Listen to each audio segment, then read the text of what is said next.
Você está estudando para a prova da UERJ? Está com uma ligeira dificuldade na parte de física e mais especificamente na parte de ótica, ondulatória, porque a UERJ nos pegou de surpresa nesse edital atípico? Calma que eu, Joãozinho, professor de física, vou te ajudar e estou aqui com essa missão de divulgar alguns vídeos com exercícios e as suas respectivas resoluções, tanto de ótica e de ondulatória, de questões que já caíram na UERJ e tem o seu modelo para te ajudar nessa empreitada. Então, segue aqui comigo.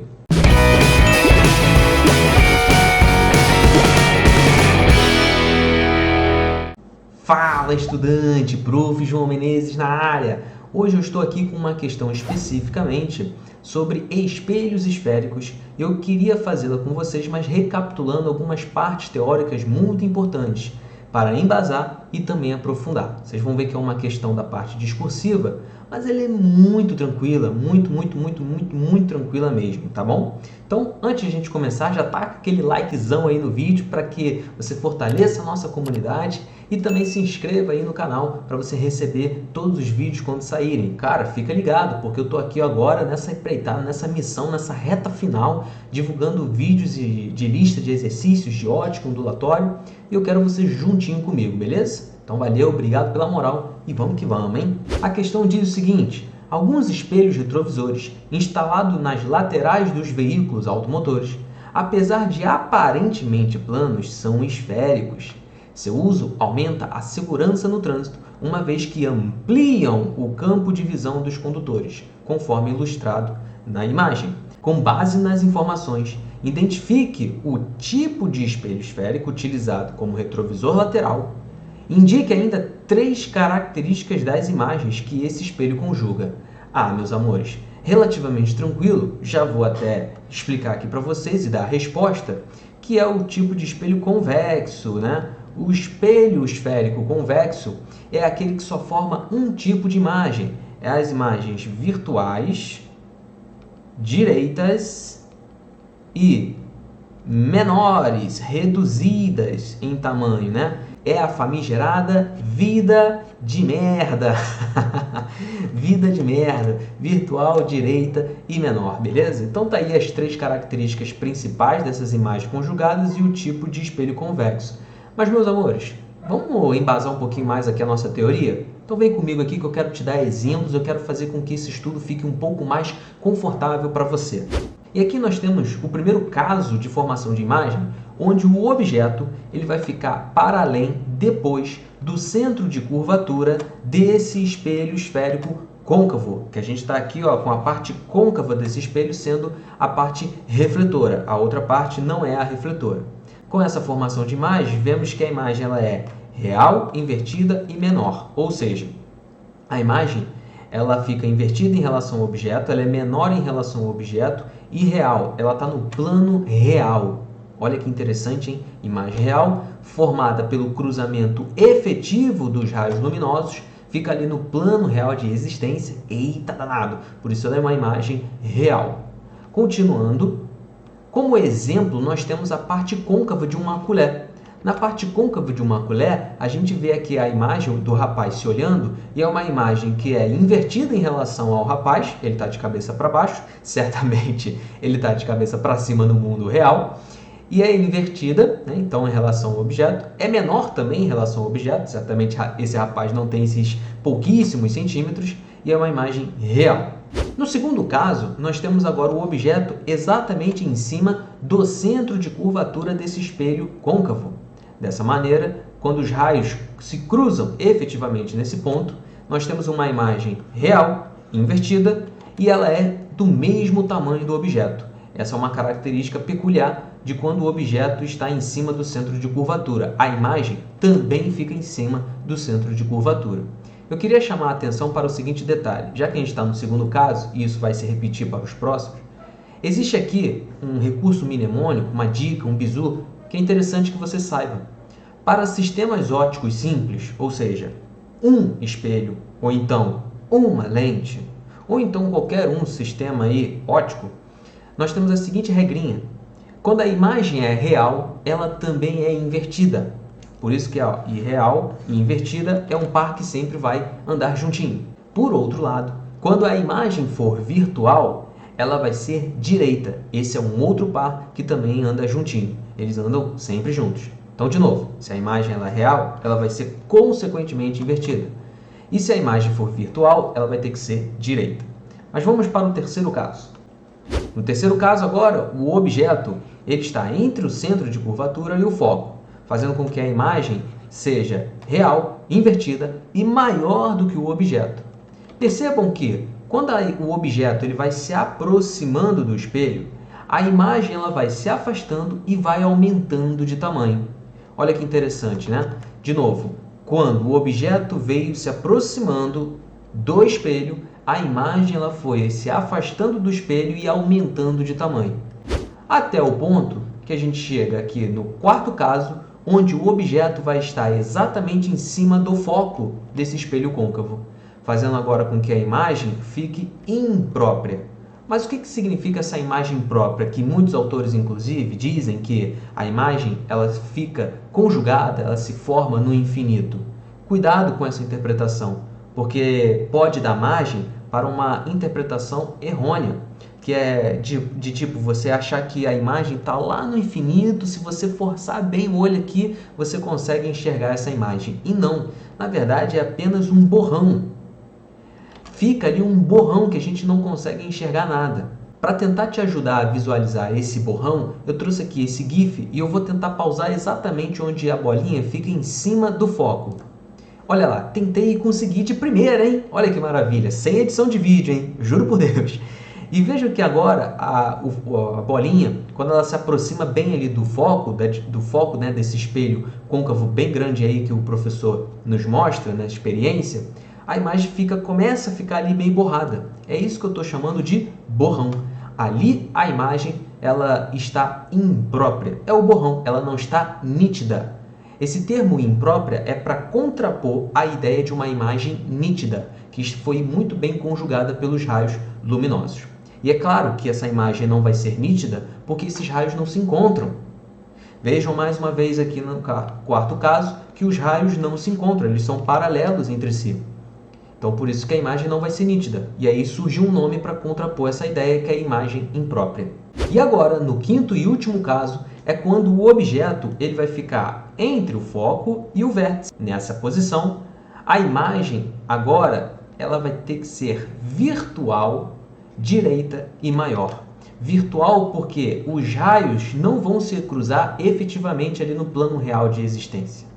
Esses raios eles vão ficar divergentes, mas os seus prolongamentos se encontram nesse pontinho, fazendo com que ali, no encontro do prolongamento dos raios, forme-se uma imagem virtual. A definição de uma imagem virtual é exatamente essa, o encontro do prolongamento dos raios luminosos. E é claro que é os raios refletidos, tá bom, gente? Que fique bem essa definição concreta aí na mente de vocês. É sempre os raios refletidos, tá?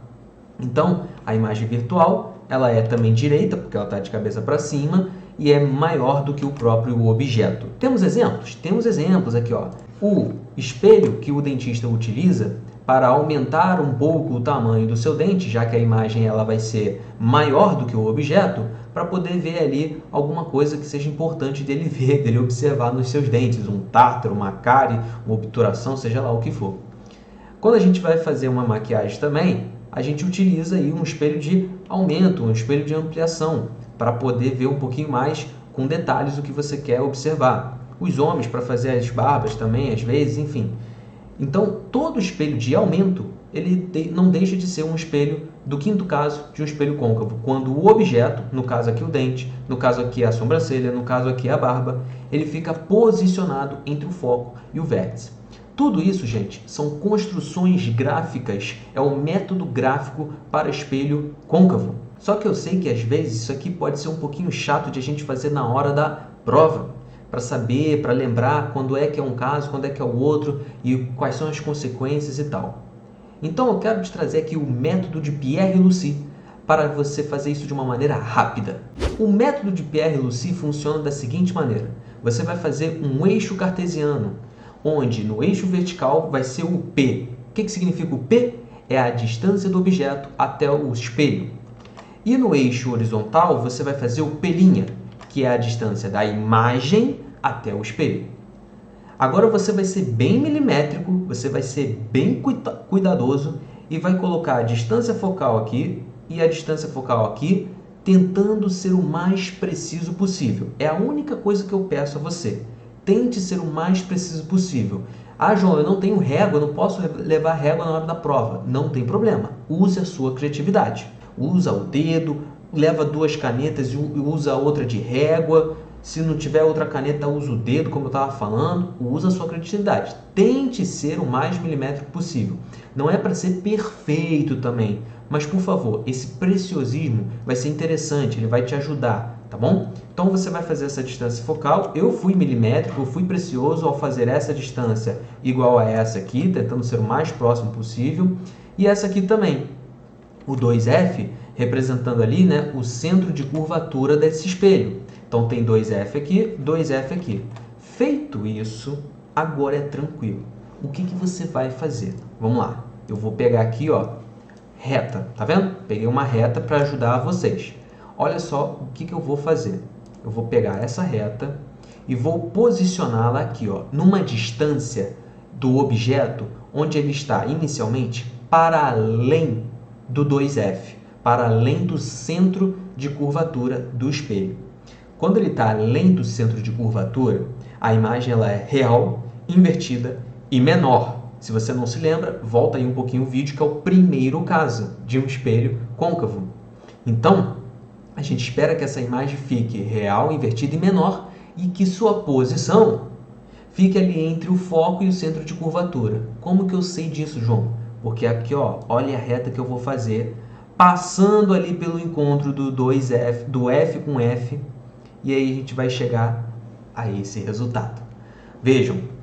Quando eu pego uma posição aqui, ó, quando eu pego uma posição que está para além do centro de curvatura e eu traço uma reta que passa pelo par ordenado FF, essa reta vai encostar numa distância que está entre F e 2F ali para P'. Então, essa imagem, que é o P', a posição do P', né? Ela está entre F e 2F. E ali você já sabe que a imagem vai ficar real, invertida e menor. É simplesmente traçar essa reta. Esse é o método de Pierre-Lucy, para a gente localizar onde que vai estar a imagem dependendo da posição do objeto. João, e se a gente for para o segundo caso? O segundo caso, onde o objeto vai estar exatamente em cima do 2F, no centro de curvatura. Perceberam que eu desloquei para cá? E olha o que aconteceu. Saiu do encontro do par ordenado FF a reta. Não tem problema, a gente vai pegar essa reta e vai jogá-la aqui em cima. Ao jogar aqui em cima, olha o que vai acontecer. Bateu exatamente aqui no 2F do P'.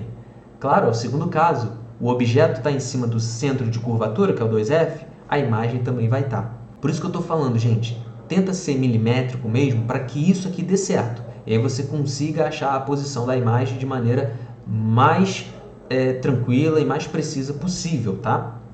Beleza, esse é o segundo caso, onde a imagem vai ser real, invertida e igual em tamanho. No terceiro caso, o objeto agora vai estar entre o centro e o F, entre o 2F e o IF. Mais uma vez aqui, deslocou. Opa, não tem como. Vamos botar para cá. Isso tudo você vai fazer de caneta lá na hora da prova, claro. Mas vejam que ao passar aqui pelo par ordenado FF, agora a imagem vai estar posicionada para além do centro de curvatura. De fato, no terceiro caso, se você está com dúvida, volta o vídeo e verás.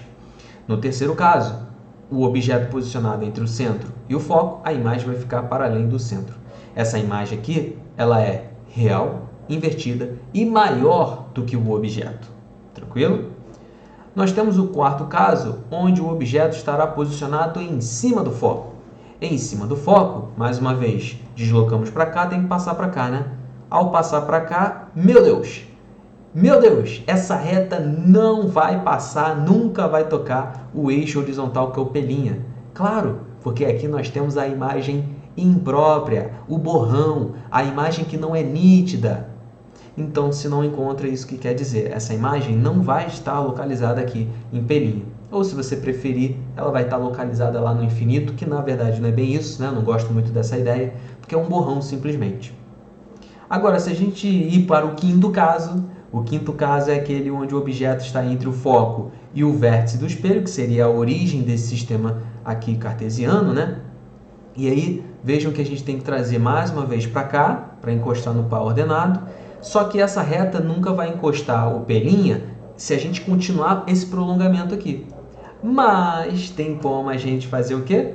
Prolongar essa reta para o outro lado, porque aí lá no outro lado, na parte negativa do eixo horizontal, certamente haverá ali um toque dessa reta em P', só que é na parte negativa. Qual o significado disso? Que a imagem passou a ser virtual.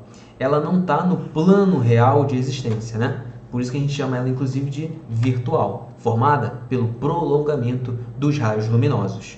Então, ela vai estar ali, numa posição que não é entre o F e 2F, né? Porque não é no plano real da existência, é atrás do espelho, entre aspas, muito entre aspas, dizendo, mas você já sabe que ela é virtual. E se ela é virtual, ela é direita. E nesse caso, vai ser maior do que o objeto. Então, método de Pierre-Lucy para você fazer a localização ali da imagem de acordo com a posição do objeto. Muito bacana, muito efetivo. Agora, indo para a formação de imagens em espelhos convexos, que foi exatamente a questão que a gente fez inicialmente, é o caso único, né? Onde não importa onde esse objeto vai estar posicionado, porque não existe, não faz nem sentido a gente falar de centro de curvatura, de foco, do vértice, né? E essas posições que a gente todas fez lá no caso de espelho côncavo, porque esse foco, esse centro está ali na parte de dentro do espelho, entre aspas, né? Dentro do espelho.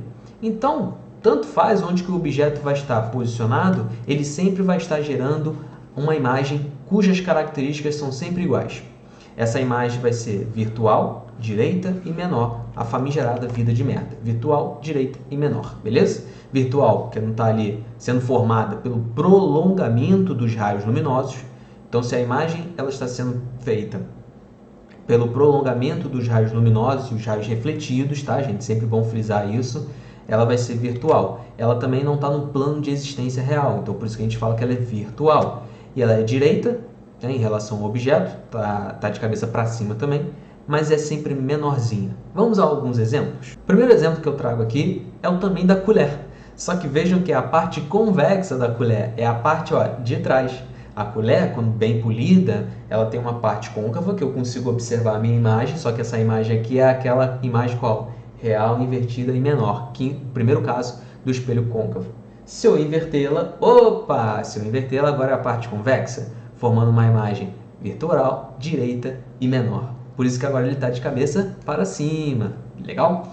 Beleza. Segundo caso que eu trago aqui para vocês é o espelho de segurança, né, que tem ali em loja, em estacionamento. Todos esses espelhos aí, que quando a gente entra num estabelecimento e ele fica posicionado num canto bem legal, assim, bem estratégico para poder pegar todo o campo visual daquele estabelecimento, e por isso que o nome dele é espelho de segurança, né? Inclusive o segurança fica olhando ali para justamente ter a visão de todo aquele estabelecimento. Esse é um espelho convexo, virtual, formando ali imagens virtuais direitas e menores, com o objetivo de aumentar o campo visual, cabendo mais coisas ali dentro daquele espelho. E aí você consegue ver mais coisas. Por isso que o segurança fica só ali de olho, olhando tudo, né?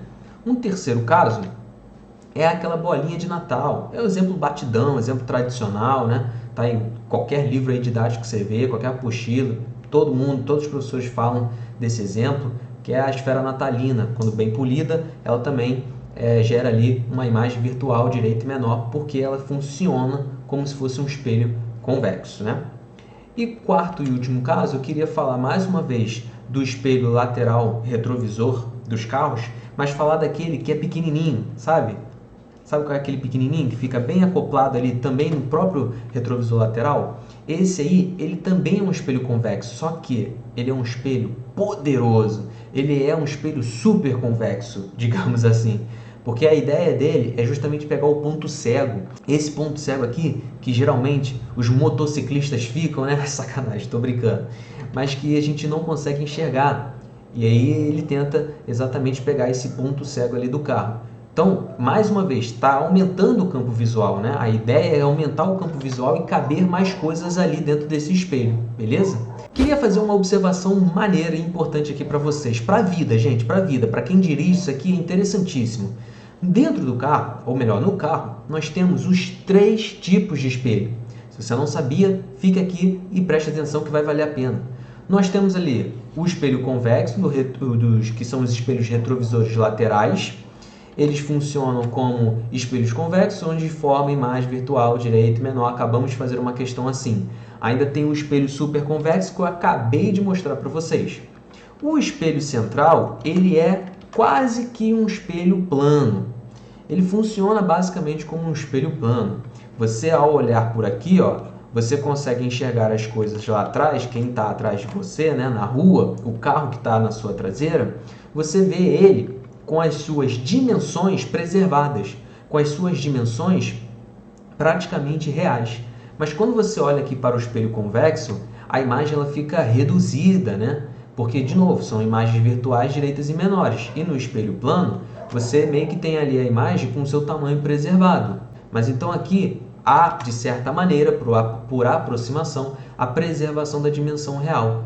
Tanto que, quando você está na autoescola, o que o condutor, o profissional, né, da autoescola te aconselha a fazer antes de ultrapassar um carro, antes de fazer uma ultrapassagem?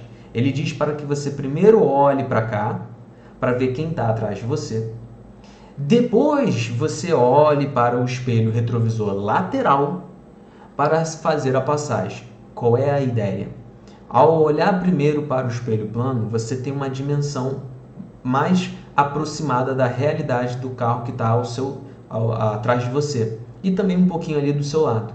Mas para garantir, vamos olhar um pouquinho para o espelho convexo, porque ele dá um aumento do campo visual, ele faz com que eu enxergue mais coisas e aí eu fico com uma sensação mais garantida, né, com que eu posso fazer essa ultrapassagem confortavelmente.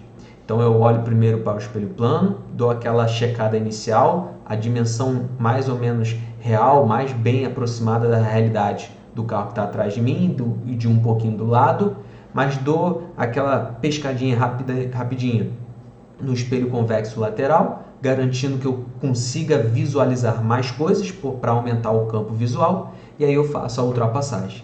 Olha aí que interessante, hein? Física. E tem por último o espelho côncavo, que é aquele espelho de maquiagem, aquele espelho para aumentar, né, a imagem, que é o espelho côncavo que fica aqui no banco carona, beleza? Então tem os 3 tipos aí de espelhos. Olha que interessante, sabia dessa? Comenta aí se você sabia dessa nos comentários que eu vou dar uma olhadinha e a gente vai bater um papo, hein?